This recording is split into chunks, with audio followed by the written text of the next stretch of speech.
Hi, everyone. Ira Wolfe here again, back with another Crowdcast. Welcome to August. For those of you who've been counting, it seems like decades since the beginning of the year, 2020. Very, very interesting year. And when the subtitle of my book was "When the Shift Hits Your Plan," and the shift definitely hit our plans and continues to do so. But I'm glad to be back this week with Ed Gordon for an encore performance for the Talent Desert. We did it just maybe 10 days ago, a little bit more than a week. And we had a nice turnout, a great response. But we had a little bit of a glitch with the video afterwards. So we decided to do it again and get a few people who weren't able to make it. We have a few new people. So we welcome everybody here. Just a couple things I want to run you through before I introduce Ed and we get started talking about the Talent Desert. One is there's a number of other webinars coming up. And let me see if I can share my screen here. Let me see here. You want to share screen. Where's my share screen? There it is. Too many screens here. So there we go.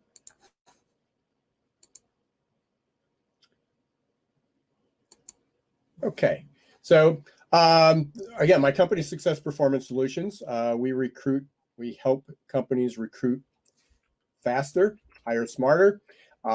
Won't go into a whole lot of more commercial, but you can check us out at successperformancesolutions.com.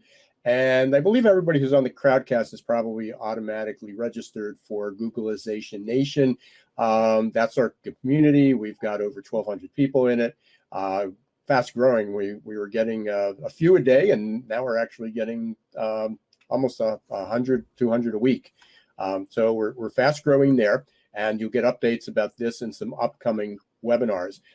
Before we get into Ed today, I want to invite everybody tomorrow at 1 o'clock, different time, different day. But Tuesday, 1 o'clock, I've got John Sine. John is the South African, or actually he's Africa's faculty member for Singularity University. I've been following John for a while. He's got a few books out called Future Foresight, Future Now, and a new one coming out, Future Next. He's got great materials, a great perspective on things coming forward beyond just talking about work and skills. I mean, basically what life is going to be. And I invite everybody to be there. You can basically in Crowdcast, you can go up and sign up for any of the webinars. You can also, so if you're following this, you can also go to crowdcast.io/Ira Wolfe, and it's there. And then next week on Thursday, I'm going to be speaking with Dr. Diane Hamilton. She's got a book, Cracking the Curiosity Code. And I know Ed and I have talked about the need for curiosity. John's going to talk about it tomorrow. One of the underlying skills that is needed. And I hate to say it's a skill because we all innately are curious. And then a lot of behaviors, teachers, businesses, managers, technology, basically makes us fearsome of pursuing that, or afraid to ask a question, or afraid of looking dumb. And so we're going to be talking about that coming up. And then the following week, this is fascinating. Dr. Solange Charles is going to, she's done a lot of work with predictive analytics, people analytics, looking at the numbers, being able to track trends. But what she's identified is a gap in the velocity of opportunity. So you can have a diverse company, a diverse culture.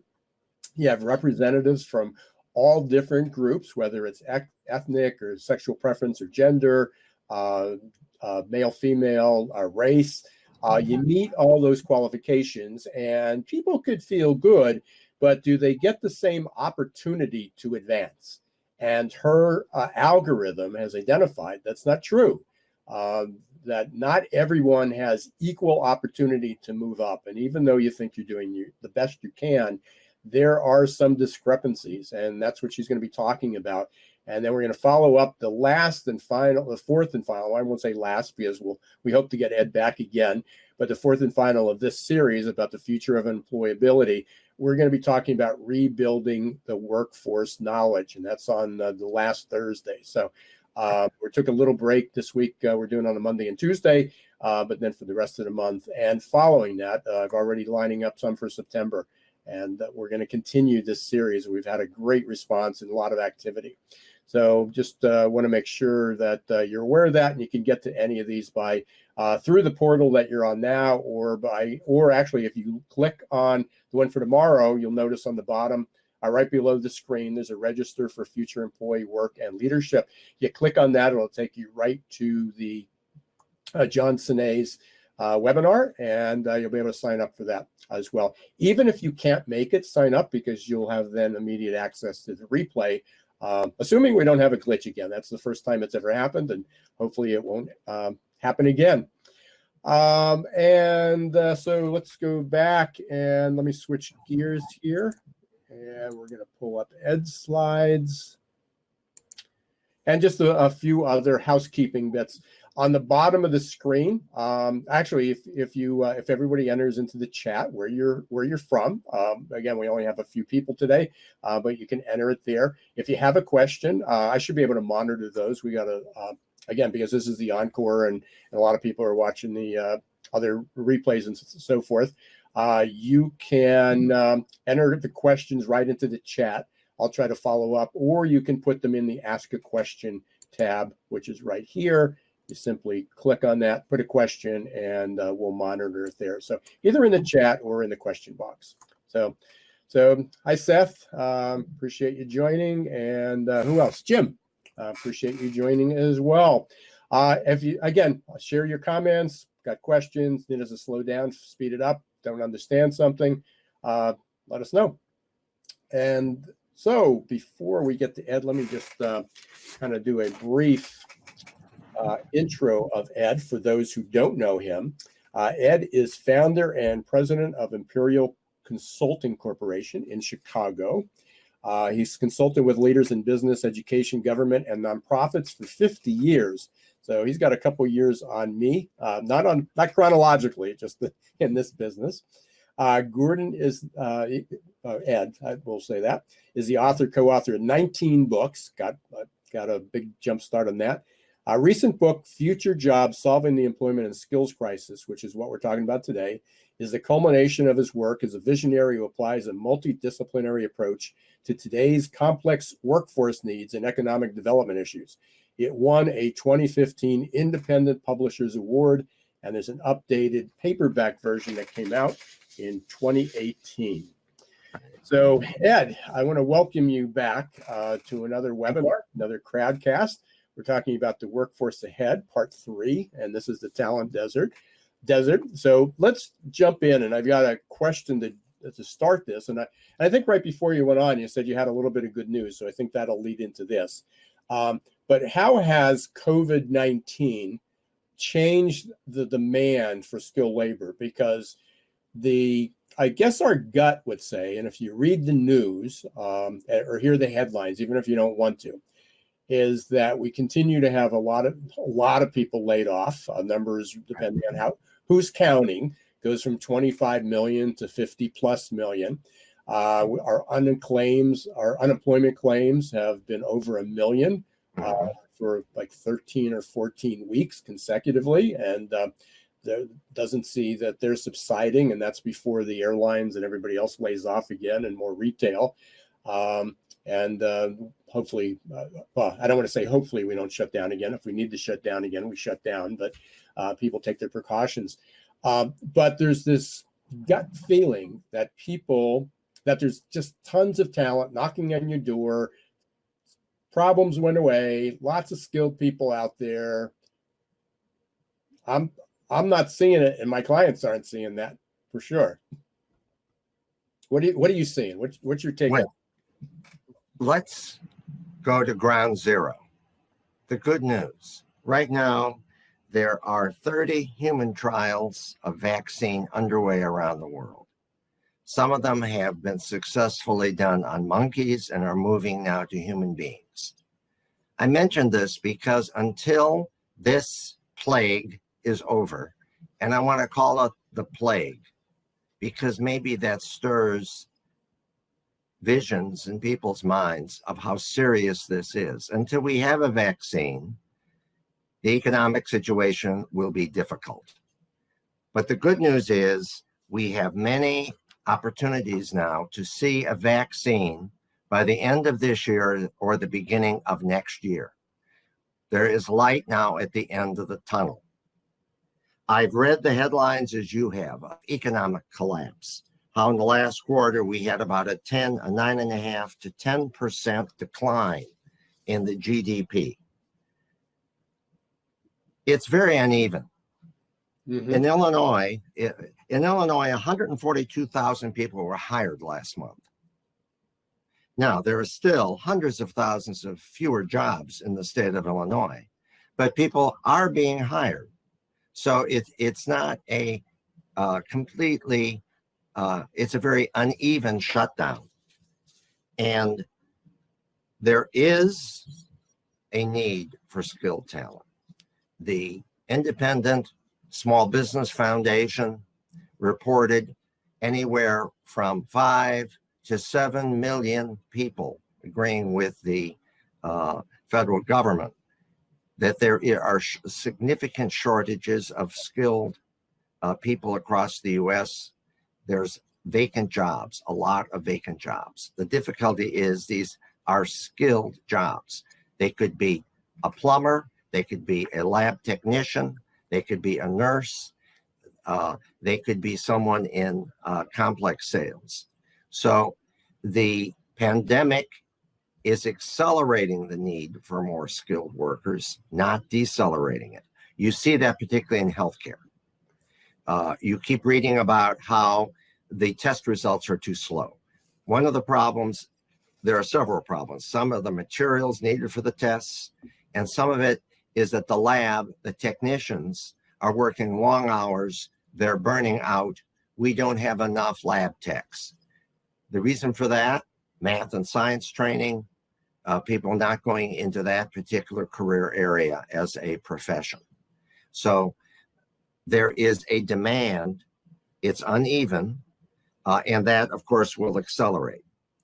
But I have one message that I want to pass along to you, to pass along to everyone you know. We have to protect ourselves. A mask is not a political statement. It is not a fashion statement. It's not a macho man statement. It's a piece of clothing. You put it on like you put on a pair of pants every day. Get over it. If we all wore masks, we can control the spread of this virus. And more people can go back to work because more restaurants and other activities can resume and open. More offices will open. We need to realize we're all in this together. That's the reality. This is the plague. If we go for crowd immunity without a vaccine, do we really want to replicate what happened for the Spanish pandemic when 1% of the population died? That's 2 to 3 million Americans dying. That's ridiculous. That's more than all the wars combined. And as an economic solution, that's a catastrophe. So wearing a mask, social distancing is very important. So pass that message about mask wearing along. And there is light at the end of the tunnel. So if we bring that back to our skill or to our skill gaps and yes. talent, one of the things is, and it's interesting as you said that, not to make this political at all. So regardless of what it is, if we want to go for herd mentality, if you believe that's the way to cure this, or we're going to prevent it and wait for the vaccine, one of the challenges is that just as you see now on a somewhat limited population, a limited level of infections, although it's increasing, it's still a small percentage of our country. The problem is we don't have enough healthcare workers. We don't have enough labs. We don't have enough funeral homes. We don't have enough refrigerated tractor trailers. we don't have enough people. That it right now is that certainly 50 plus thousand deaths is a lot. But what would happen if we had 3 or 4 or 500 or a million? We don't have enough people to take care of those people. There are not enough contact tracers right now in many parts of the country. Tracers, let's say, even if we said we're willing to accept 5 million people, we don't have enough people to take care of those 5 million people. That's right. Communities. So we've got a problem, and I think we recognize that. So let's keep moving here, Ed, because one of the things is I know we talked about we don't have those skilled laborers, but even the basic thing in February and March there were a lot of people sent home, and all of a sudden not only did parents or did employees now become teachers, but people also became office design people. But most importantly, and I know I'm fortunate enough, I can figure out most of the technology myself, and my webcam wasn't working this morning, and I go through all the iterations, but it would just have been nice to call somebody over and have it fixed. But all of a sudden, people became IT specialists. People had to learn how to be comfortable doing virtual presentations, being on camera, working collaboratively, using collaborative tools. It's not like, well, can I just email this attachment? And they go, well, no, it's not secure. We want to use a collaborative tool. We want to use Docs, or we want to use Sheets, or we want you to encrypt it. I can't call Ed and say, Ed, hey, I'm having trouble. Can you come up when you got time from IT to help me fix this? There is no IT. Nobody was going into anybody's homes, and it's still difficult to be able to do that. So everybody's skill set just took a notch up, and for some people have adapted and they haven't. But as we're moving on here, you've written, you've had a long history. As I said, you've been doing this for 50 years. These books aren't 50 years old, but what have you seen notable that's changed again, even since 1991 when you published your first book? Let's take a look at a 30-year span. First, it was literacy, because more and more people had to use computers in offices and in production facilities. They needed to raise the ability of people, the reading, the writing skills, and math skills. Then it became reskilling people in particular job functions. So they wanted better training programs. So it was a skill shortage.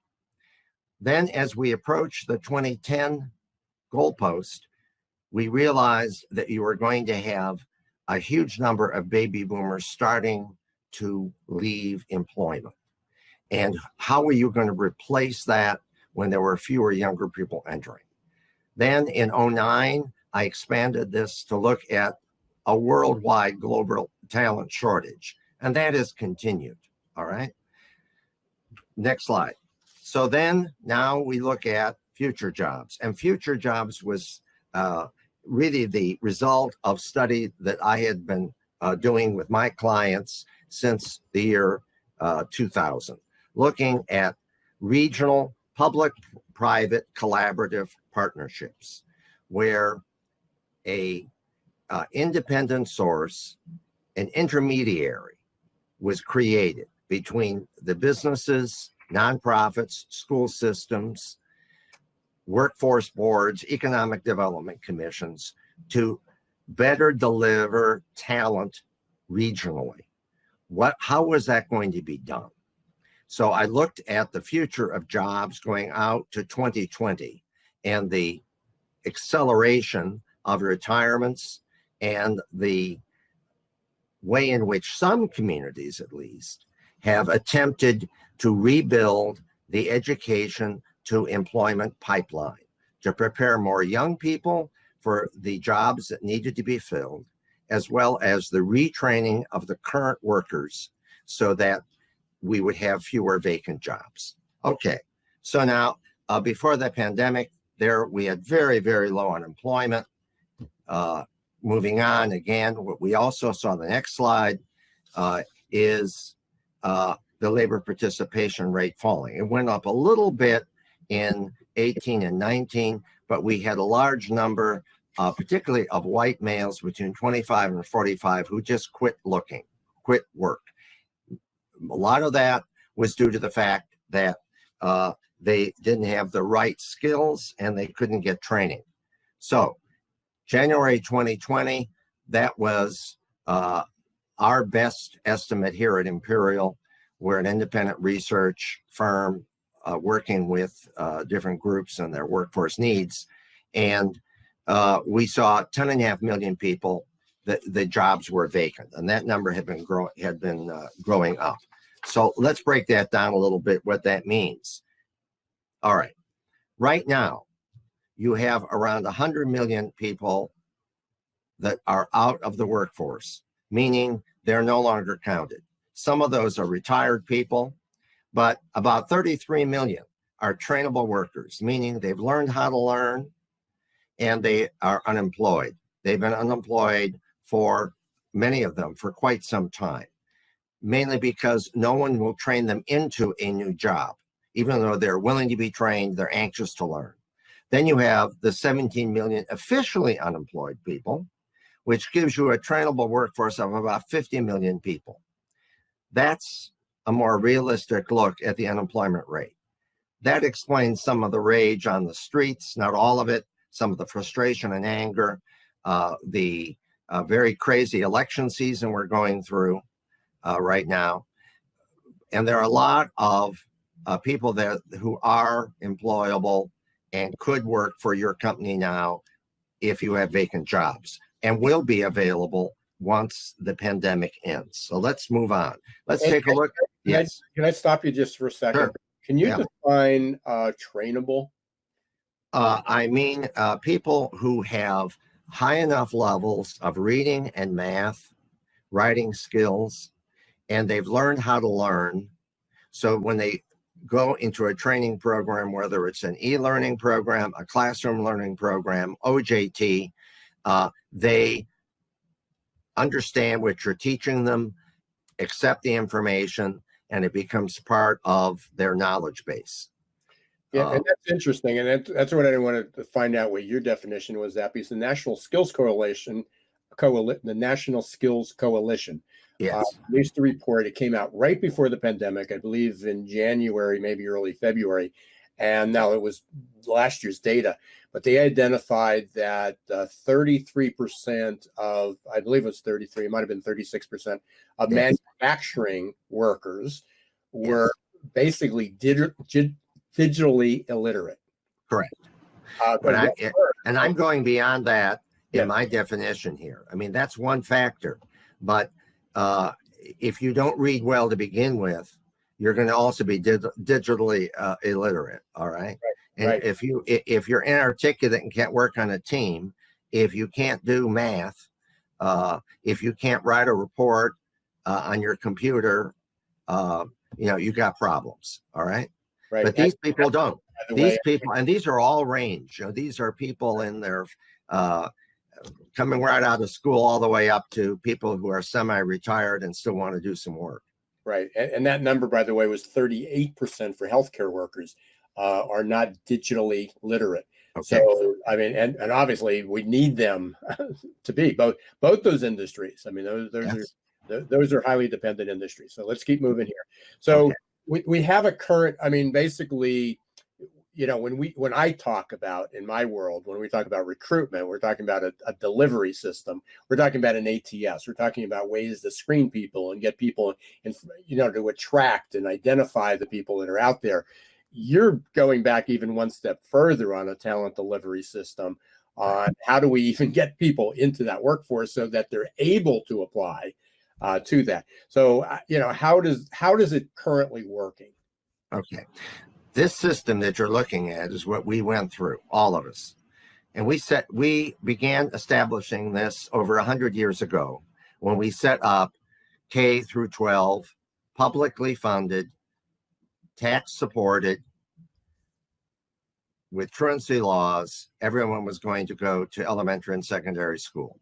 Now it's worked better as the years have gone on, but basically, as you see, everyone got a basic education, but then dropout rates started to rise after 1970 in particular, and you had declining career preparation.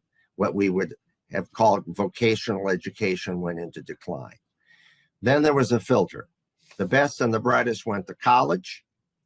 That was about 25% of the adult population of 19 to 21-year-olds ultimately would graduate, and or they went into some sort of what we would call a vocational training program. It could be a internship program or some sort of technical training. That was somewhere around a quarter of the workforce. Those, and you still had to divide between the skilled trade people and the professionals. It was thought the skilled trade people needed less education and training, and they weren't that bright, many of them, so they wouldn't go to college, all right? Now that has begun now to merge, as we're going to see, and disappear. Then we built a nice wall between education on one end and further and the world of work. The only people that really got a lot of training were the professionals. Most of the others got OJT, on the job training. That began to change somewhat in the 1980s when Imperial was doing a lot of customized training programs. Through the 90s, mid-90s, that started to wane. Everything would go pure E. Now we're down to about 30 to 40% of companies offering training to employees. The rest, nothing or very little. And that includes many just offer e-learning and tuition assistance. Okay, so 73, there'd be plenty of jobs right now if this was 1973. And yet, as we see in the next slide, the needs, the education needs in the workplace, there we are, have changed dramatically since 1973. Digitalization, etc. So now, here are the numbers. In 73, you had only a third of the population did some sort of post-secondary. The rest only needed high school. By 2020, we have flipped that.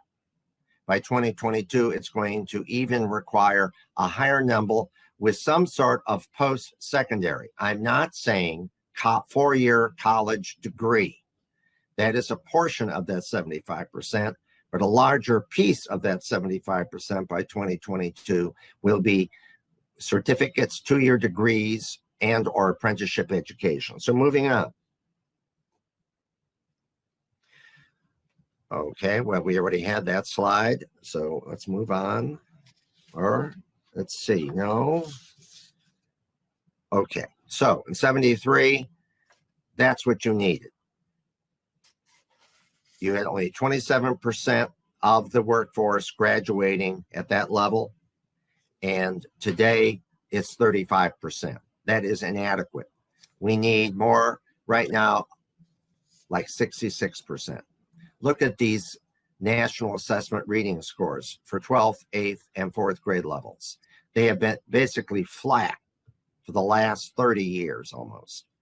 Again, there's no growth here, even though the children being tested, the majority of them have at least average to above average intelligence. Okay, so let's go ahead. What does that do then to why aren't more kids graduating from college and other institutions? Well, lot go. Look, 67% started, and 6 years later, there's your averages.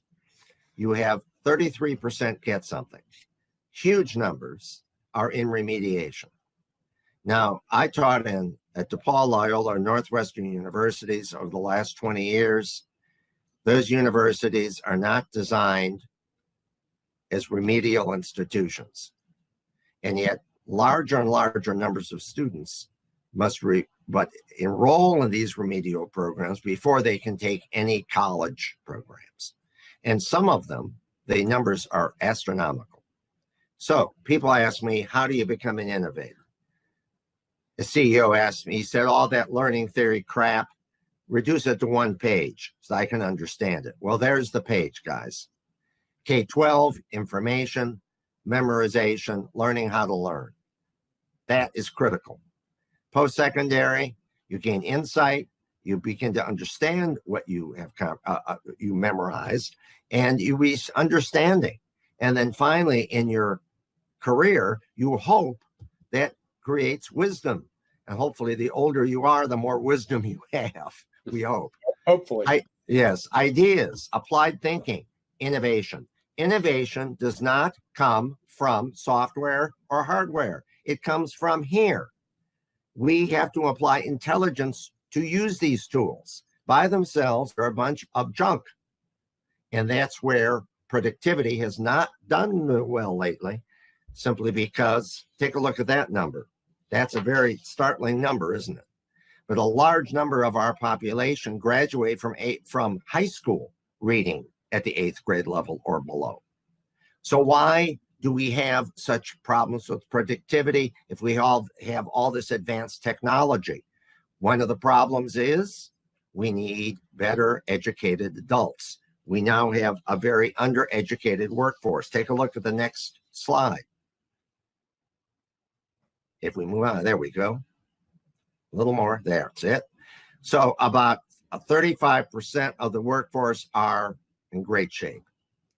The next 35% have some of it, but they need more training. And some of them are reluctant to take it.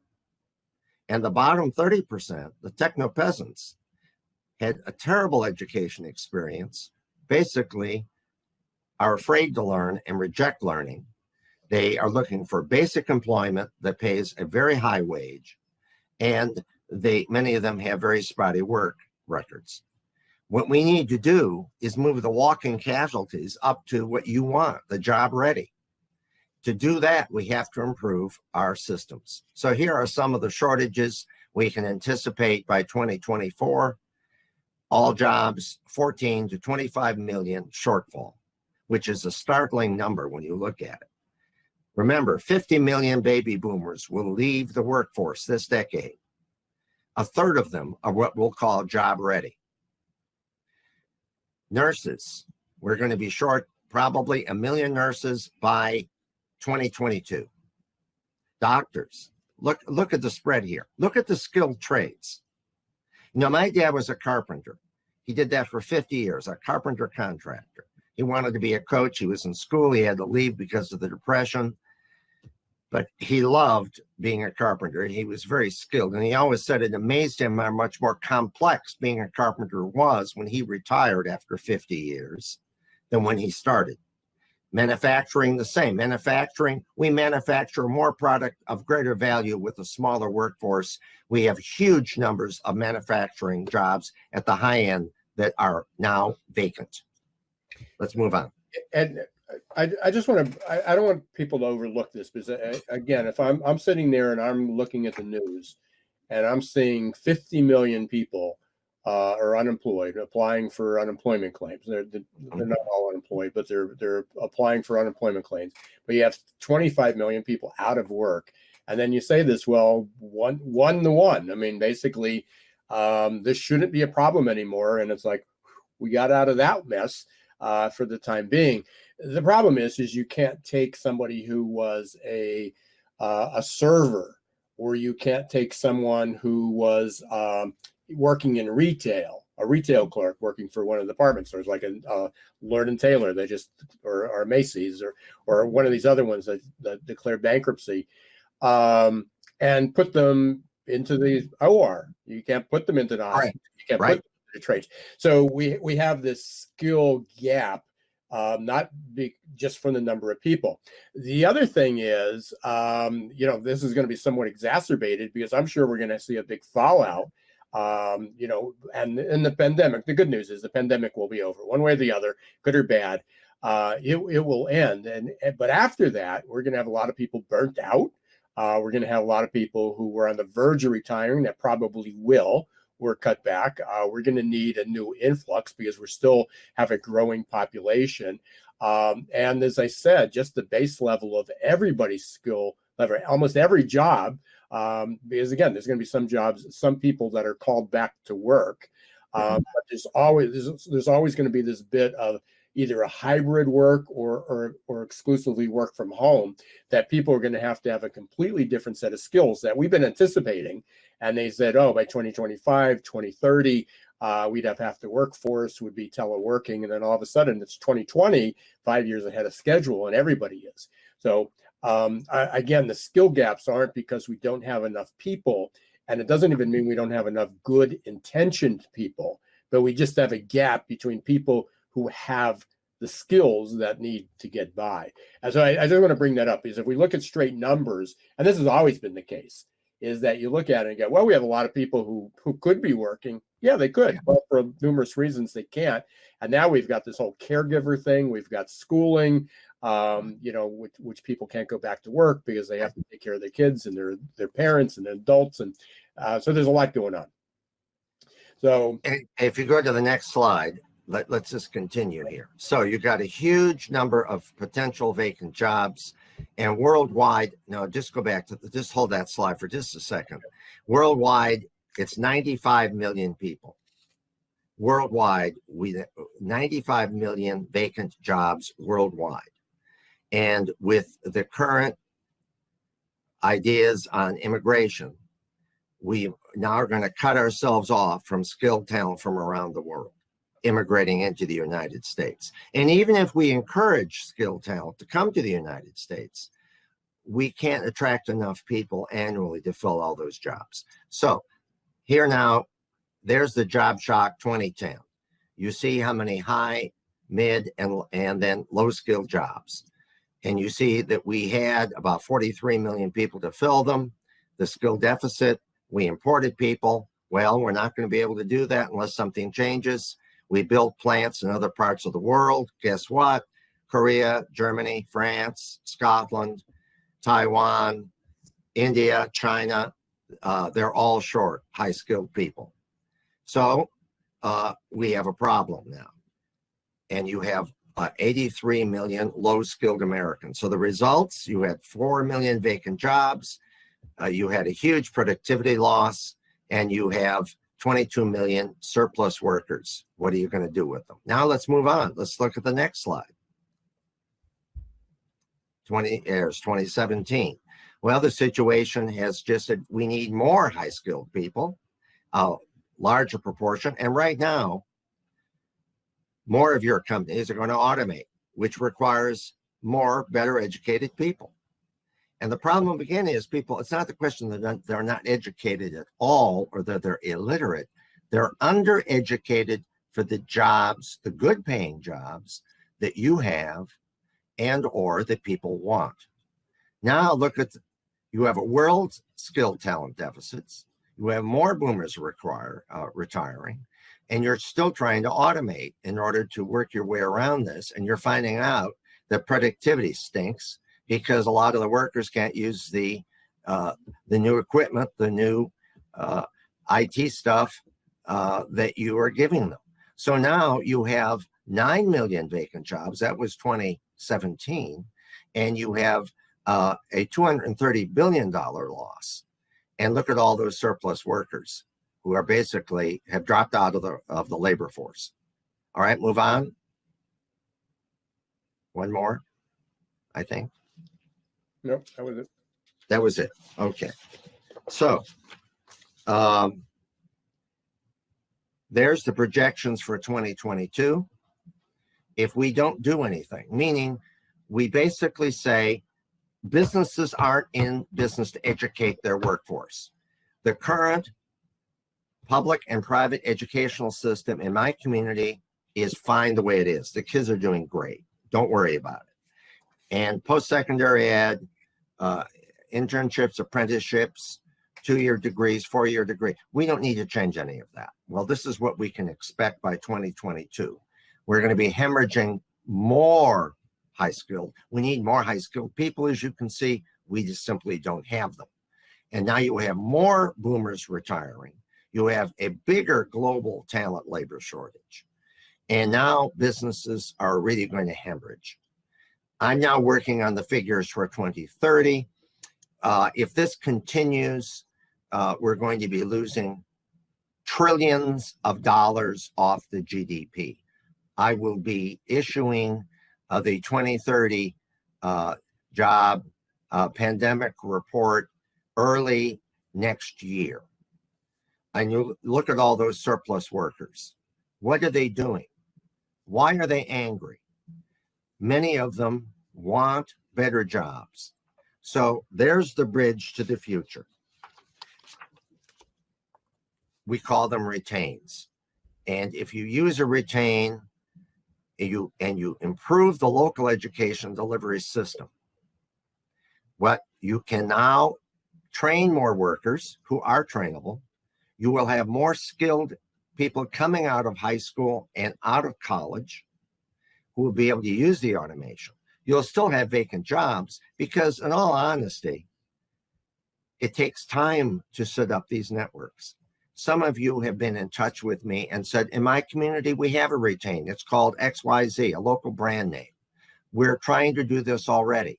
We're struggling to do this, Ed. We need more businesses to collaborate better with the nonprofits and the educators to better collaborate with the business people. So this is happening now across the US. And if we continue to expand it, we actually can come out of this better. Now, I admit with the pandemic, it may be, these numbers may be 2023 rather than 2022, because the pandemic is having a major negative impact on all of these systems. Most kids have lost a full year of schooling. If this was the best of all possible worlds, I'd recommend that people repeat the grade, because we already have large numbers of kids way below grade level in reading and math in elementary and high school. This will just make the situation worse.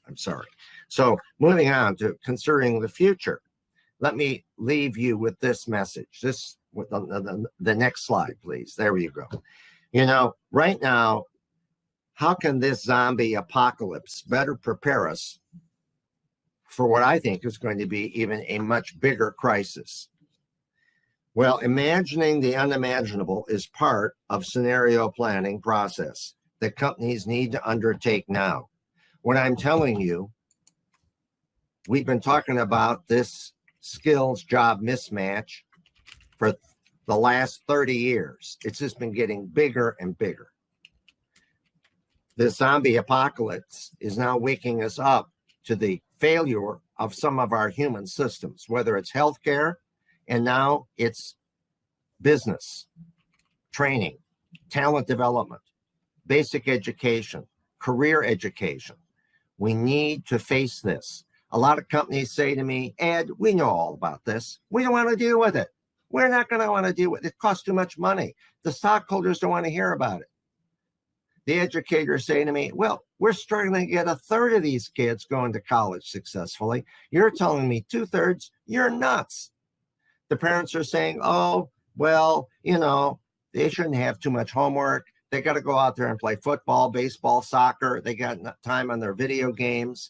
You know, they should do all this in school. Reading isn't that important. I think reading is fundamental. Think about your own career. If you weren't a good reader, where would you be right now? If you couldn't write, if you didn't have math skills, and if you didn't have up-to-date career information on what you're doing. My own work has changed vastly since I set up my own tiny little business in 1968. We have an intelligent population of people. We need to develop them. We are not developing our workforce properly. We have gone in 1970 having the best trained and educated workforce in the world. Today, we have one of the worst for a major industrial economy. We're all in this together.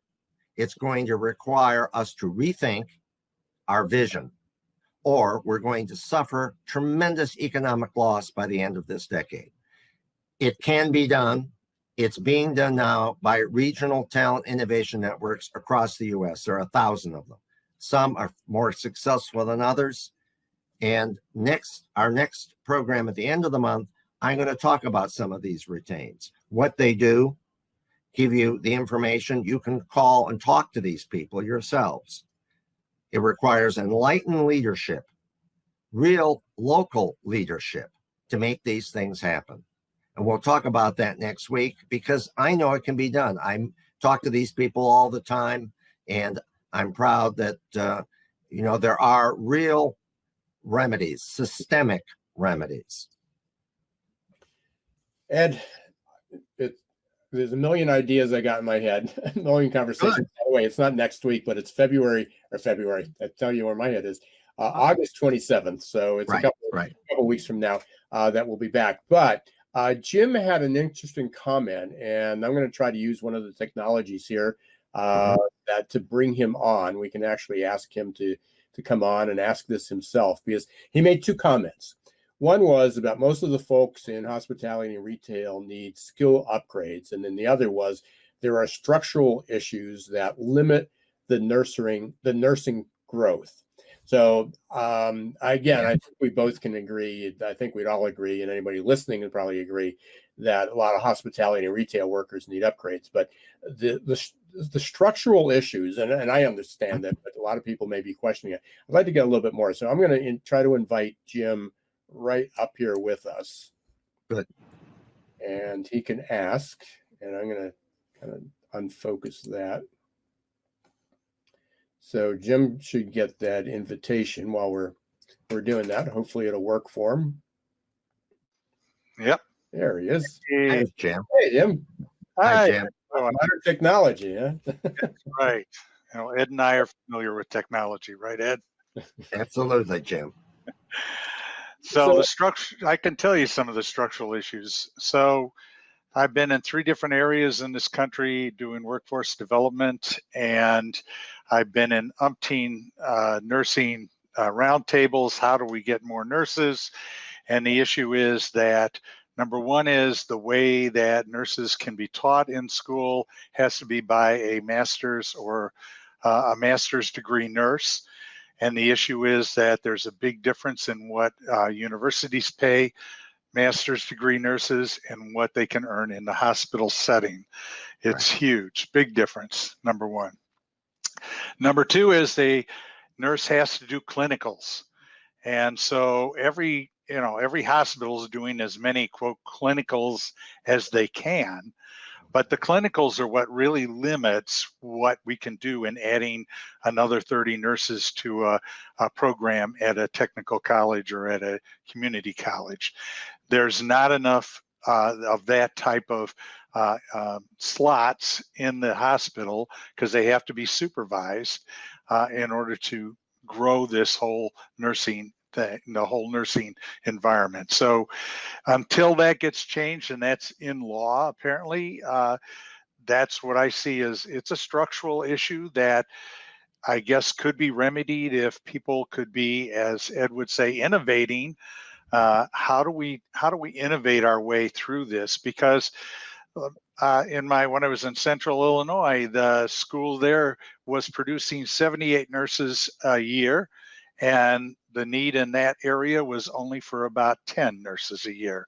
So they were overproducing nursing. And so most of those nurses went to work in Indianapolis, St. Louis, or Chicago, because that's where the heavy demand was, and they could earn a larger salary. That's another issue. The rural hospitals cannot pay anything close to what the major city hospitals can pay. So the issue really, it's a multifaceted issue, but it is addressable. It really is. It is. And we also have, having come from healthcare as well, there's also the issue, and it's a little easier for nurses than it is for physicians, but we have the same problem with physicians, is that we have, every state has their own credentials. I mean, we have no national credentialing. So the mobility from people is, even if they wanted to, even if they were willing to leave Chicago to work in rural Nebraska or Oklahoma or Des Moines or South Dakota, they can't. Now, many states are offering incentives to get doctors and nurses to go to rural areas and work. And many of the doctors I talk to, the young doctors coming out of school, say, well, I want to get a lot of experience with a wide variety of issues, so I tend not to go there. Now, there's also another structural issue that is even more basic than what Jim has been talking about. and that is our elementary and secondary school math and science education programs. The whole STEM programs. Most of those teachers have elementary degrees. They do not have degrees in math and science. Those people have been bled off into into business. Right. Who teaches? I'm a historian, a historical economist. I have a background in learning theory psychology. How many history teachers in high schools are historians? Very few. Many are coaches. They have no background in history at all. Mm-hmm. So who teaches biology, chemistry, physics in high school? Well, this has a big input, because then when the 19 or 20-year-old says, I want to go and become a nurse and go to my local community college, they go and they say, well, let's see now. Did you take biology? Well, no. Chemistry? No. Did you take trig? No. Well, I want to be a nurse. I don't need all that. Oh, yes, you do. So now they say, well, it's a 2-year nursing program, but you need all these prerequisites before you go into nursing. So they enroll them. And the kids aren't good in math. They're not good in science because of their foundation has been weak in elementary and secondary school. So what happens? They quit. They quit. All right. So part of the problem is if you want to attract math and science people who would like to teach, who love teaching, but they can get a lot more money in business, we're going to have to pay them more. Absolutely. If you want to attract them. And of course, many of the teachers unions say, no, you can't do that. All the teachers have to be paid at the same level. Well, that, I'm afraid, does not work in terms of meeting America's workforce needs. Right. And we have to change that at the local level somehow and create a new vision to help what Jim is talking about, post-secondary, but the elementary and secondary also has to line up. Absolutely. Yep. I mean, that foundation is just not there. And I think back to 69 or that time, that era, when I think there was an effort in the early 70s to teach more, to get more teachers and to really upscale the teaching profession and to start to recognize that it needed more money.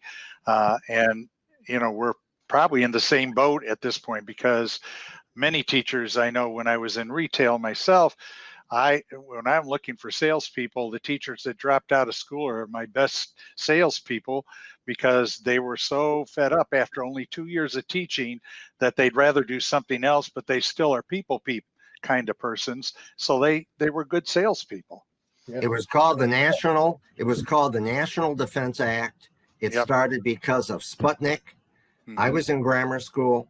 They force-fed me in high school all the math, all the science, all the English, all the history. You're right. We need we need another National Defense Act. Yeah, we really do. And this COVID crisis shows it. I mean, the challenges with that time is but you also had people can come out with a diploma in a general area. Not everybody went to the academic route or the No. Oh yeah, right. And the other challenge was, which the government's notorious at doing, is they created the opportunity to produce teachers, but teachers if you graduated with a teaching degree back in our days, you were eligible for the draft. You had your number. So the other incentive, though, to go into, for the smart kids, if you had a degree, is to go into sciences and go into get a medical degree. Well, even the engineers were eligible for the draft. But basically, if you went into healthcare, there was a lot of people that chose the healthcare profession back in the 70s, only because you didn't get drafted. Well, if you can volunteer for the draft, or if you got drafted afterwards, you went in as an officer, not as infantry. So what I see happening though now in communities, what Sputnik did and what the whole space race did, was it unified America into the largest public-private partnership since the Second World War to put a man on the moon by 1969. So what I see happening now, and we'll talk about this more in our next program, and that is how communities are banding together because they are afraid their communities are going to collapse. And they are willing to sacrifice, whether they're a business, a parent, a nonprofit, a school system, and change the system in order so their communities do not disappear and suffer. Right. And I've seen a lot of enlightened leadership by business people, educators, parents, nonprofits, government people at the local level to do something about this. Jim, I've known Jim for a long time. I didn't ask him, by the way, the rest of you to call in today and do this. I did not see this. No, I I did just not see decided. this. He did this on his own. Yes. I want to say that, admit that, but you know, he has seen this, what can be done, and unfortunately, sometimes what cannot be done in local Exactly. because Yep. people don't want to. They don't want a new vision. They want the same old, same old. We'll get by somehow. Well, that's not going to work anymore. That's the wisdom part that you talked That's about. right. That's And the over 25, right? So you. That's right. So Jim, you're about 26, 27 years old. You got wind. I'm a wise guy at 70 now, so. Hey, thanks, Jim. Hey, thanks for volunteering. Thank you. Yes, thank you, Jim. Thanks Mhm. very much. So Ed, so we're using a bunch of old guys using all the technology too. So anyway, I appreciate it. Again, this is the talent desert. I think you spelled that out pretty clearly with what things are going on. This is going to be an ongoing conversation. Appreciate you being a catalyst for that. Appreciate people like Jim. And by the way, anyone listening today, if you would like a free autographed copy, then in 100 years, an Antique Roadshow will be worth at least 25 cents. Just email me. Do we have the email address up for Imperial? So it's imperialcorp@juno.com. Imperial, IMPERIAL Corp, CORP @juno.com. Don't worry, I'm not an imperialist. I took that brand name 50 years ago, and I'm sort of stuck with it now because that's how people know my business. Yep. All right. And look at and also our website, just imperialcorp.com. Or call. Our number is 312-664-5196. And yes, folks, I do pick up the phone and I will say hello. Isn't that amazing? So feel free to do this and we'll send a copy of Future Jobs to you. I highly recommend it. Got my copy. So I appreciate it. Thank you. So just a reminder, again, thanks, Dr. Ed Gordon, for talking about the talent desert. Thank you, Jim McShane, for coming online. Again, tomorrow, hopefully you can join us with John Sinet. You can see up there a future of employees, what that's going to look like. So that's a little bit different take. We're talking about the employee, the future of work, future of leadership. Again, and also a very interesting take on how we've shifted from complicated to complex, and how we've grown up in an efficient world where a lot of the last 100 years, a lot of the programs we did was for efficiency, and now we need to become a lot more agile and as John calls it, more robust. And so that's tomorrow. And then next week, curiosity. You'll love this one. Again, cracking the curiosity code with Dr. Diane Hamilton. Following week, we got why quantifying equity matters. This is, again, diversity and inclusion is not enough. And this is what Black Lives Matters and a lot of other social movements are talking about. It's not just a matter of saying, we've got a program for you and apply.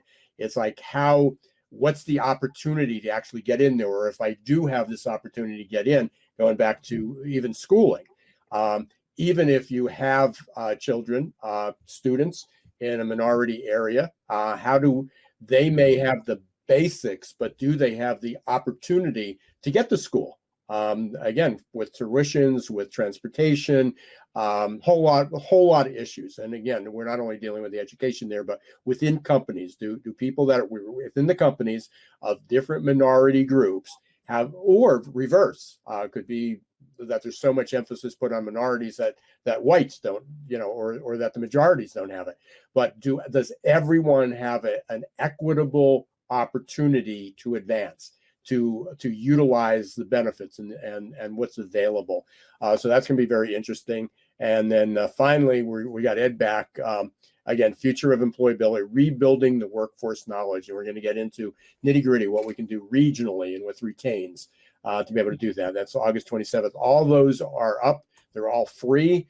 I can tell you that the curiosity code and the equity, the why quantifying equity matters for anybody that's interested. We do have SHRM credits for those. They do qualify for their credentialing system, so those will have actually a credit. But I appreciate everybody being here. Ed, any final words, any comments? Send everybody off. I look forward to seeing all of you at the end of the month, and we'll be able to reveal some interesting stories of local communities with people like you working to rebuild the education to employment talent system. So thank you for coming today. And until then, hopefully everybody remains safe. Please do your social distancing. Please wear your masks. Do what we need to do so that you are here and we can continue working on a path forward. So thanks, everybody. Stay safe. Appreciate it.